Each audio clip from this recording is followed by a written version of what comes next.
nobody that lives on the street is having fun. It's pure hell for each person, so much so that no one ever talks about life. They see you with one backpack and they notice you. They see you with two and they start to stare. Push a shopping cart around and they will go miles around you to stay away from you. People just really look down on you and they think that you're criminals and you're drug addicts. It's not like that. It's not true for so many of us out there.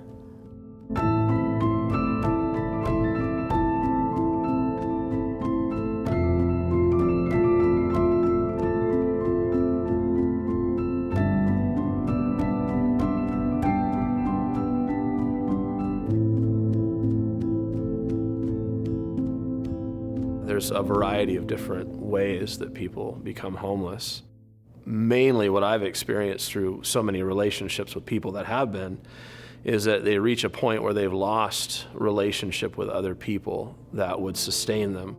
Burning bridges, having maybe toxic people even if they didn't burn the bridge, or they've walked away out of shame or fear or guilt or addiction and tried to manage life on their own. And mental health being pervasive as well. There are exceptions. There are many stories where people's homelessness is not necessarily a result of them making bad choices, but there's often things have happened in their life from an early age. They've been given bad blueprints, and they run with those blueprints because that's all they know. Every individual, right, has a unique story. My parents taught me really how to be a good work ethic, which I really enjoy today. All the rest they taught us was just drugs, alcohol, and crimes. So after 30 years of this, I've been in trouble myself, running across the country, escaping from everything, never stopping long enough to even know anybody. And now I'm just putting myself back together. It's been really hard.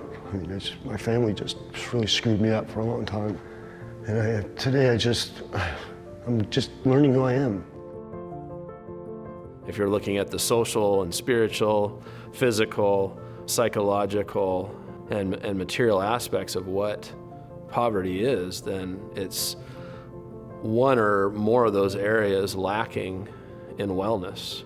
And when you get to a point that you're on the street, or you get to the point where you're coming into the mission, there's aspects that are being affected in all areas of your life to an extreme, not just it's been a difficult week or gosh, this was a rough month or a year, but it's often a minimum of 10 years where things have been in digression. The mission's been operating almost 100 years in this community and has seen kind of the shifts and the morphing of the need of homelessness and has adapted to respond to it the best way possible. We find folks that come through our doors experiencing different types of poverty. Some are intermingled, but the main ones are the poverty of circumstance, the spiritual poverty, and the poverty of community, the circumstantial, for example, where life has kicked you in the head and you're now in a rough spot and you need some support to get better. Sometimes it's economic stuff, but that's a lower tier issue and actually relatively easy to resolve. But if you're just addressing the roof over someone's head or food in their belly, which are important things, if that's it though, you're not getting at the core of somebody, what it means to be a human being. There's a spiritual poverty that a lot of people carry that affects their sense of identity and their sense of calling in life. They don't see themselves as a child of God. There is this real belief, like I'm just a scoundrel and I have nothing to offer and I'm a waste of breath. I'm a mistake. There is that belief. And reversing that is a part of reversing that type of poverty. Just one morning I woke up in my van and I thought, what in the world am I doing? What's going on here? I'm living in a van, I'm making bad choices, I'm condoning others' bad choices.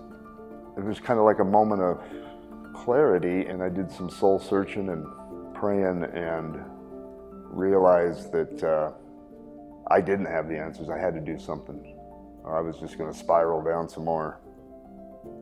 Another type of poverty is the poverty of community. That's where you have lost all the relationships that matter most to you, that are the supports in your life that offer a sense of connection.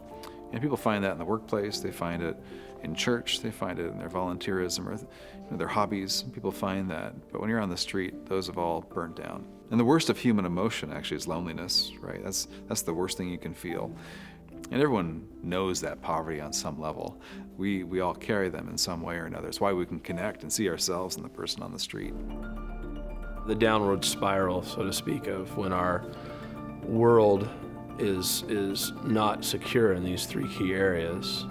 And as a result of that, a lot of our guests, they continue to look for safety, but in essentially, like the old saying goes, they're looking for love in all the wrong places. They keep finding unsafe people, unsafe communities.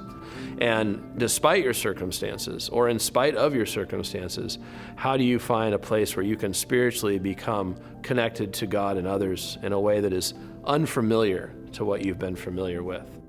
We really push hard to address those underlying issues. Truly, what's driving these things in a person's life, and let's help them get to a place. Let's walk alongside them. Let's help them discover for themselves what the needs are and how they can address these things and how we can be a support. Resolving that spiritual poverty, resolving that community poverty, resolving those circumstantial poverties, those are where a life starts to transform and have a ripple effect of impact in a community. It's where a city changes, when people are getting their kids back and getting back in the workforce and becoming good tenants and good employees and these kinds of things. That's where hope really begins. Getting that hope that things can be different.